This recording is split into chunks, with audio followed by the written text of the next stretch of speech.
Күз мезгілі. Айнала сары қызғылт болып жатқан жапырақтар. Таң атысымен, ескен желмен, қара суықта қолына сыпырға алып, аула сыпырып жүрген жасы 67-ні тамамдап қалған қартана. Қолдары күс-күс, еріне кезерген. Ауырған белімен тізесіне қарамай, осы бір күнделікті үйдің күйбең тірлігін жалғыз өзі атқарып келе жатқанына да 7 жылдың жүзі болды. Өзінен тараған 2 қыз, жалғыз ұлы бар. Қыздары тұрмыс құрғанша аналарының қолын жылы суға малып келген. Дегенмен қыз жат жұрттық деген бар. 2 қызы қияға қонып, ұядан ұшқаны әлде қашан. Өзге үйдің түтінін түтету үшін өз өскен өлкесін қимай тастап, өзіне бейтаныс ортаға кете барды. Бұл да бір өмірдің заңдылығы. Қыз өз ыстық ұясына қонақ болып қалады екен. Өмірлік серігі осыдан 10 жыл бұрын дүниеден өткен. Жалғыз ұлды бетінен қақпай бар жағдайын жасап өсірді. Әкесінен айырылған ұл анасының тәрбиесіне көне бермеді. Сыртта жүру, көше кезуді әдетке айналдырған ұлы бір күні басын тасқа соқты. Оқиға былай орын алған болатын. Күнделікті өзінің жолдастарымен бірге көше кезіп, кештетіп шыққан Берік сол күні аздап масайрап қалды. Әдеттегідей жанында 2 жігіт бар.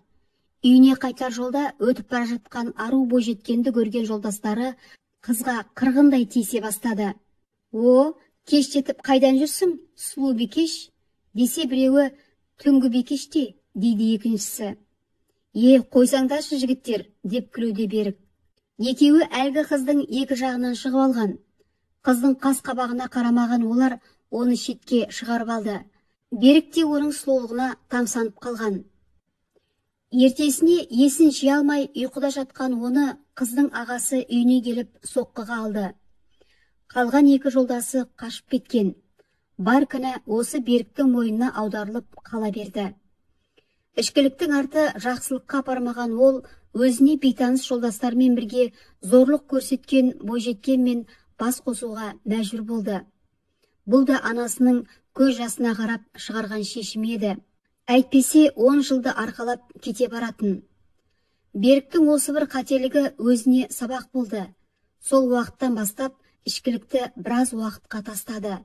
Өзінің жолдастармен бірге жасаған зорлық көрсеткен қыз өзінің әйелі болып босағасын аттаған алғашқы күні болатын.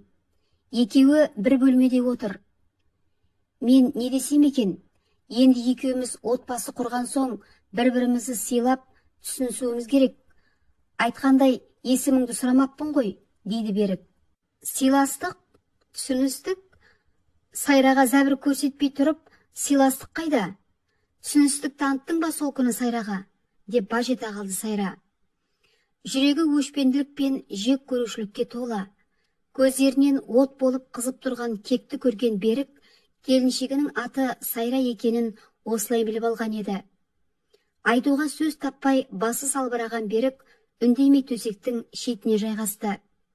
Оны көрген Сайра, түк болмағандай, бір бөлмеде жатқаның аздай, бір төсекте жатамын дегенің қай сасқаның? Тұр қане, еденге жат, деп тістенді. Оның өзіне деген ашу ызасын көрген Берік жаймен ғана еденге көрпе салып, сол жерде ұйықтады.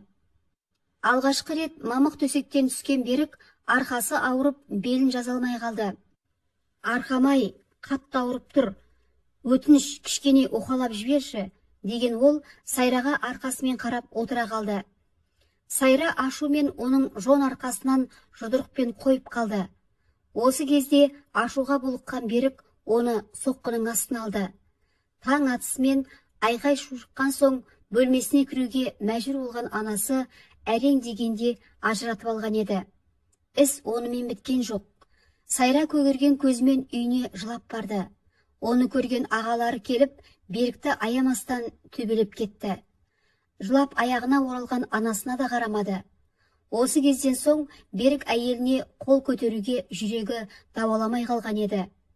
Амалсыз әйелінің ырғына көнген Берік, оның ашса алақанында, жұмса жұдырығында болды. 6 ай бойы қасына жолатпаған Сайраны ішкілікке тойып келген Берік төсекке күшпен тартқан болатын. Осы сәттен соң оның аяғы ауырлап, дүниеге шекесі торсықтай ұла келді. Қуанышы қойнына сыймай тойлаған Берік бұл жолы да асыра сілтеп қойды. Осылай оның ішуі жиілей бастады. Үйінде не болып, не қойып жатқанын білмейтін. Келін боп түскен Сайра енесі Марияға сол күннен бастап сыйластық танытпады. Келінімен сыр тартқысы келіп, жанына келген ол, айналайын қызым, болған іске қатты өкінемін. Алайда тағдыр пешенеңе бергенді көрмей көрге кірмейсің деген бар ғой. Менің де сен сияқты екі қызым бар. Сені өз қызымдай көргім келеді, дейді Мария. Болған іске өкінемін дейсің бе? Бұл жағдай сенің берген кер тәрбиеңнің жемісі. Өз қызыңа зорлық жасалса, жай барақат осылай сөйлейтін бе едің? Деген Сайра енесіне зіркілдеді. Сенің айтқаның дұрыста шығар. Әкесі өмірден өткелі Берік мені тыңдамай, осылай көше кезіп, кейде мас болып та келетін. Кешірші мені қызым-ау, тас түскен жеріне ауыр деген, сенің ренішің орынды, деп жылап жіберді. Өзің де біліп тұр екенсің ғой кінәңді, дейді Сайра. Кешірім өтінемін, деген Мария ақ жаулығымен көз жасын сүртіп, оны құшақтағысы келді. Алайда Сайра бар күшімен оны итеріп жіберді. Орнынан сүйретіліп тұрған Мария үндемей бөлмесіне кіріп кетті. Екінші күні әлгі баласы оны ұрған күн. Сайраның ағалары келіп, ұлын оңдырмай тепті. Ұлының құтқарыңыз дегісі келіп, қолын созғанын көрген Мария Сайраға, айналайын Сайра, ұлымды өлтіретін болдау. Қолың болайын қызым-ау, тоқтатшы бұл сұмдықты, деп оның аяғына жылаған күйде жығылды. Әрине алғашында тоқтатпақшы болып, араша түсіп ағаларына барған. Олар кәрекенсің демей, оны итеріп, таяқтың ұшы Марияға да тиген. Олардан үміт болмаған соң, осы келіне жалбарынғаннан басқа амалы қалмаған. Өзінің аяғына шыбын жаны шырқырап, жалынып жығылғанын көрген Сайра, солай де, ендеше балаң аман қалсын десең, мен не айтсам, соны орындайсың. Дәл қазірден бастап, бұл үйдің тірлігін өз қолыңа аласың, деп талап қойды. Не айтсаң да жасаймын, тек ұлымды құтқаршы, ағаларыңнан арашалап қалшы, деген Мария келіннің аяғынан құшақтады.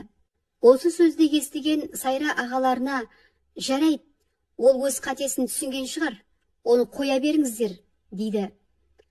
Мақұл қарындасым, сенің бір ауыз сөзің, егерде бұл жағдай қайталанса, оны аман қалдырмаймыз, дейді бір ағасы. Ал екінші ағасы Берікті орнынан тұрғызып, жағасынан ұстап тұрып, қарындасымның бір тал шашын жерге түсіретін болсаң, мына өмірге келгеніңе өкінесің, дейді де екеуі үйіне тарасады. Бет аузы қан жоса болып, көгеріп ісіп кеткен Берікті анасы жетектеп алып жуындырды. Оның алған жарақатына жақпамайды жаға бастады. Оны көрген Сайра қарқылдап күлді. Кішкентай баланы күтіп баққандай болдың ғой тегі. Осы да жетеді, бар да шайыңды дайында, деп тапсырды. Анасына құл секілді қарағанын көрген Берік жұдырығын түйіп тұр. Оған анасы, сабыр сақта балам. Қазір ғана жеген таяғының тағы да дәмін көргін келмесе тыныш қал. Ештеңе етпейді, деді. Шай қойып келін шақыруда. Сайра қызым, келе ғой, шай дайын болды. Керіліп созылып үстелге жайғасқан Сайра тырнақ астынан кіріздей бастады. Тым аппақ етіп жіберген екенсің. Мынаны төкте, қайтадан демде шайыңды, дейді Сайра. Өзі енесі отыратын орында. Ал Мария келін ұқсап төмен жақта отыр. Келіні айтқандай шай демдеп берді. Түс қайта көршілер құтты болсын айтып келгенде ғана амалсыз өзі дайындап шай құятын. Арада 3 күн өткенде екі қызы үйіне келді. Аналарының белін ұстап алып, бөлмелерді сыпырып жатқанның үстінен түскен біреуі жүгіріп келіп, қолындағы сыпырғыны жерге тастап, анасын құшақтады. Екіншісі ашумен ішке кіріп, бұл үйдің келіні қайда, деп айқайлады. Бұл уақытта Сайра жайбарақат пісте шағып, кино тамашалап отырған еді. Басында орамалда жоқ Сайраны көрген ұлдана, Отырысы жайлы ғой мына қаттының, деді. Сен кімсің өзі? Даурықпай шығып кет үйден, дейді Сайра. Мені төркінімнен қуатын сен кім едің? Деді ұлдана. Түсінікті, енешкамның сүйікті қыздары болдыңдар ғой демек, деп қарқылдап күлді Сайра. Көрсетейін саған мен, деп оны шетке тақап алған ұлдананы Мария тоқтатып қалды. Анашым, жіберіңіз, ол сазайын тартсын, деп жатыр ұлдана. Екі қызын бөлмелеріне алып кірген Мария болған жайды толық баяндап берді қыздарына. Сендер мені сыйласаңдар, үндемей келіп кетіп жүріңдер, деп сөзін аяқтады Мария. Аналары айтқандықтан ғана әрең шыдайды ұлдана. Уақыт осылай жылжып өте берді. Келін түсіп, қолы ұзарады ма деген Мария осылай үйінің отынан кіріп, күлінен шығады. Бала туған соң басылады деп үміттенген болатын. Әттең, ешқандай өзгеріс болмаған соң, баласына да қарақсы келмеген Сайраны көріп, немересін де өзі жуындырып, бесігіне бөлеп жүрді. Ал Берік ішімдіктің соғында жүр. Кейде үйіне қонса, кейде қонбайтын. Өзі жуындырып, қойнына алып жатқан немересі де міне бүгін 7 жасқа толып, оған үй жұмысына көмектесіп қояды. Бүгінде мектептен қайтқан Серік әжесінің аула сыпырып жүргенін көріп, өзі тез киімін ауыстырып, әжесіне көмектесті. Немересі Серіктің осындай ақылды болғанын көрген Мария көзіне келген жасты ақ жаулығымен жауып, немересіне көрсеткісі келмеді. Берік те үйге келіп қалды. Азырақ сілтіп алған. Анасы екеулеп бірге ауланы сыпырғанын көрген ол қоразданып, ұйқыда жатқан Сайраны теуіп оятты. Сен қатын неге жатсың? Деді Берік. Ей, сен тағы да таяқ жегің келген екен ғой, деген ол ағаларына қоңырау шалды. Бұл уақытта ағалары үйленіп, отбасылы болған. Сайра, енді сенің сол үйге сіңіп кетуің үшін байыңның тілін алып үйрен, деп жауап берді жеңгесі. Екінші ағасы да басты қатырма, сенсізде жағдайым оңып тұрған жоқ, деп тұтқаны қоя салды. Сайра не істерін білмей қалды. Иә, не болды? Деген Берік оның шашынан жұлып, сүйреп далаға алып шықты да итеріп жіберді. Жерге екі аунап құлаған Сайра енесінің аяғына жығылды. Құтқар мені, деп жылады. Берік, балам, қоя ғой, деді Мария. Берік Сайраны тұрғызып, қолына сыпырғыны ұстатты да, өзің сыпыр, деді. Сайра қорқып дірілдеп жүріп, сыпырып шықты. Ал баласы болса, әке, сіздің бұл ісіңіз дұрыс емес. Егер ішкілікке салынбағанда, бұл жағдай орын алмас еді, деді.